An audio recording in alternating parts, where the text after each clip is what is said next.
할렐루야. 또 새로운 한 날이 시작되었습니다. 여러분, 오늘도 말씀 앞에 나오신 여러분들을 우리 주님의 이름으로 축복하고 또 환영하고, 또 오늘도 말씀을 통해 허락하시는 은혜와 평강을 경험하시고 누리시는 여러분들 되시기를 우리 주님의 이름으로 간절히 축원합니다. 허리케인 니콜 때문에 또 중간 선거일이라서, 그리고 이제 금요일은 미국의 베터런스 데이라고 한국의 국군의 날 같은 공휴일이어서 이번 한 주간 어린 자녀들을 두신 우리 부모님들은 참 힘드셨을 것 같습니다. 여러분, 그래도 오늘 말씀을 통해 허락하시는 평안이 여러분들의 삶 가운데 함께 하실 줄 믿습니다. 오늘 우리가 함께 묵상하게 될 하나님의 말씀은 창세기 45장 16절부터 28절까지의 말씀입니다.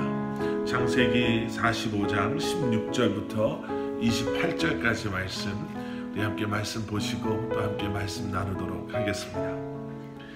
요셉의 형들이 왔다는 소문이 바로의 궁에 들림에 바로와 그의 신하들이 기뻐하고, 바로는 요셉에게 이르되 내 형들에게 명령하기를 너희는 이렇게 하여 너희 양식을 싣고 가서 가나안 땅에 이르거든 너희 아버지와 너희 가족을 이끌고 내게로 오라. 내가 너희에게 애굽의 좋은 땅을 주리니 너희가 나라에 기름진 것을 먹으리라. 이제 명령을 받았으니 이렇게 하라. 너희는 애굽 땅에서 수레를 가져다가 너희 자녀와 아내를 태우고 너희 아버지를 모셔오라.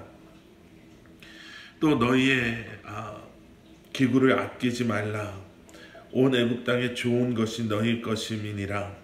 이스라엘의 아들들이 그대로 할세 요셉이 바로의 명령대로 그들에게 수레를 주고 길 양식을 주며 또 그들에게 다 각기 옷 한 벌씩을 주되 베냐민에게는 은 300과 옷 5벌을 주고, 그가 또 이와 같이 그 아버지에게 보내되 수나귀 10필에 애굽의 아름다운 물품을 실리고 암나귀 10필에는 아버지에게 길에서 드릴 곡식과 떡과 양식을 실리고, 이에 형들을 돌려보내며 그들에게 이르되 당신들은 길에서 다투지 말라 하였더라.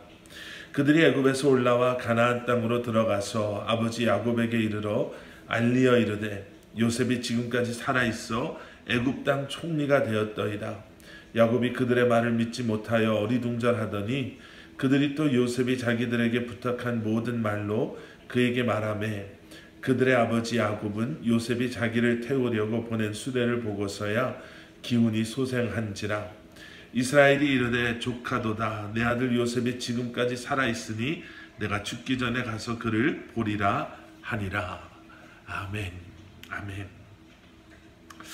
요셉과 요셉의 형들에 대한 소식이 바로에게까지 전해지게 됩니다.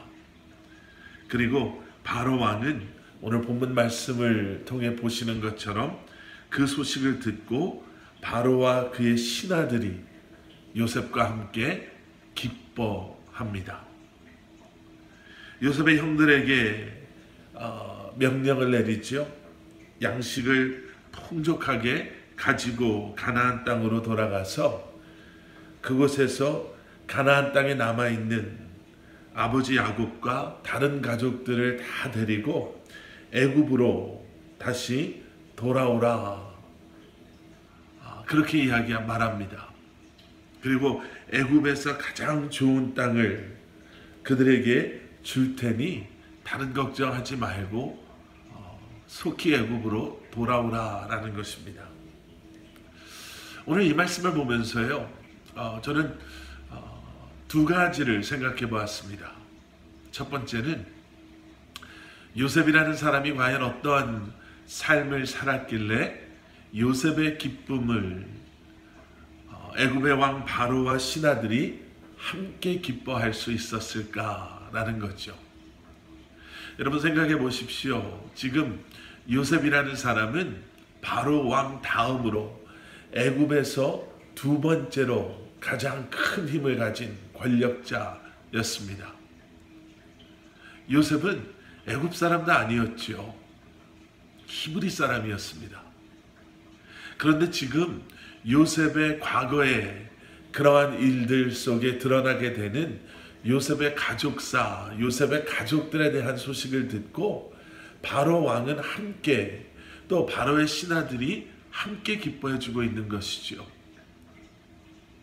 그리고 더 나아가서는 요셉으로 하여금 자신의 가족들을 가나안에서, 그 히브리 사람들을 가나안에서부터 애굽까지, 그리고 애굽에서도 지금 흉년을 지나가고 있는데요, 그 가운데서도 가장 좋은 땅에 그들로 하여금 정착하게 합니다. 자칫 잘못하면 자신의 권력에 위협이 될 수 있는 이인자에게 힘을 실어주는, 그리고 혹시라도 다른 사람들 눈에 오해가 생길 수 있는 그러한 상황인데요, 바로 왕은 개의치 않습니다. 요셉은 평소에 바로 왕에게 어떠한 존재였고 요셉은 어떠한 삶을 살았기에 다시 한번 생각해 보게 되죠. 최소한 바로 왕에게 요셉은 신뢰할 수 있었던 사람이었고 정직한 사람이었고, 아무리 바로가 요셉에게 더 많은 권력과 힘을 준다 하더라도 자신의 이익을 위해서, 자신의 욕망을 위해서 배신한다거나 아니면 바로왕의 뒤통수를 칠 그러한 사람은 아니다라는 확신이 바로왕에게 있었다라는 거죠. 여러분, 교회와 그리스도인들이 세상 사람들에게 참 외면을 당하고 있는 그러한 시대를 우리가 살아가고 있습니다. 여러분, 세상 사람들 눈에 비춰지는 우리의 삶의 모습은 어떨까요? 너무나도 거창하게 보지 않더라도 여러분들이 함께 일하는 직장 동료들, 또는 여러분들 가게에서 일하는 외국인 직원들, 아니면 손님들에게, 여러분들 이웃들에게, 여러분들 자녀들에게, 여러분, 우리의 모습은 과연 어떻게 보여질까요? 하나님의 백성으로 부름받은 구별된 우리는 하나님의 자녀다운 삶을 살아야 할 그러한 의무와 또 사명이 있습니다. 제가 두 번째로 오늘 본문 말씀을 통해서 생각해 보게 된 것은 이것이죠. 그런데 요셉이 어떤 삶을 살았는가 보다 더 중요한 것이 하나 있었다라는 거예요. 바로 그것은 하나님의 섭리, 하나님의 역사, 일하심, 행하심입니다. 요셉을 통해서 히브리 민족을 보호하시고 보존하시겠다라는 하나님의 섭리, 그리고 이제는 이들을 통해서 이루실 그 구원의 역사, 이 핏줄을 통해서 이 땅에 오시게 될 예수 그리스도, 또 예수 그리스도의 구원의 완성, 하나님께서는 이러한 계획하신 일들을 이루고 계심을 우리에게 보여주고 계시죠. 바로 왕도 그러한 하나님의 계획 속에서는 그저 도구요, 재료일 뿐입니다. 세상 사람들 눈에는 최고 권력자로 보여질 수 있겠지만 바로 역시 하나님의 그러한 일을 행하심에 있어서 잠시 쓰임 받았던 도구였음을 우리는 보게 되죠. 자, 그렇기 때문에 여러분, 우리가 기억해야 할 것이 있습니다.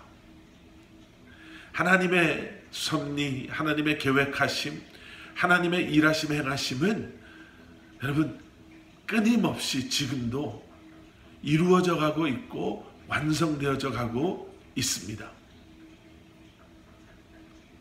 우리가 하고 싶고 하고 싶지 않고, 우리가 하고 안 하고를 떠나서 하나님께서는 하나님의 계획하신 일들을 분명히 반드시 이루실 것입니다.